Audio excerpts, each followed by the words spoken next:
Balita dito sa Pilipinas, ngayong marami ang bumibiyahe para sa Ondas. Paalala sa mga driver at mga motorista, tsakin niyo po na nasa maayos na kondisyon ang inyong mga sasakyan. Sa Davao del Norte, isang pampasayorong bus ang naaksidente matapos umanong mawala ng preno. Siyam ang patay. Nakatutok si John Paul Senyel ng GMA Davao. Galing ng Davao City at patungo sa ng Island Garden City of Samar sa Barangay Kaputian, Davao del Norte, ang bus na ito nang maaksidente kaninang umaga. Sa inisyal na investigasyon ng pulisya, nawalan daw ng preno ang Island City Express bus. Medyo awkward na yung dagan. Ang driver siguro, lost control na sa pagdala. Kanya dito, na-hit niya ang left side sa road, heading for Kaputian siya. Kwento ng konduktor, nawala na ng kontrol ang driver sa bus, kaya bumangga sila sa isang burol at tumagilid sa kalsada. Wala na break. Wala break. Naum sa diretso? Dito na, wala din naman pugan. Zero naman.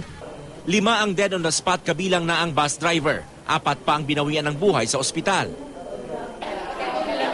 18 naman ang sugatang pasahero. Nangako naman ang pamunuan ng bus company at ang lokal na pamahalaan ng Samal na tutulungan ang mga biktima.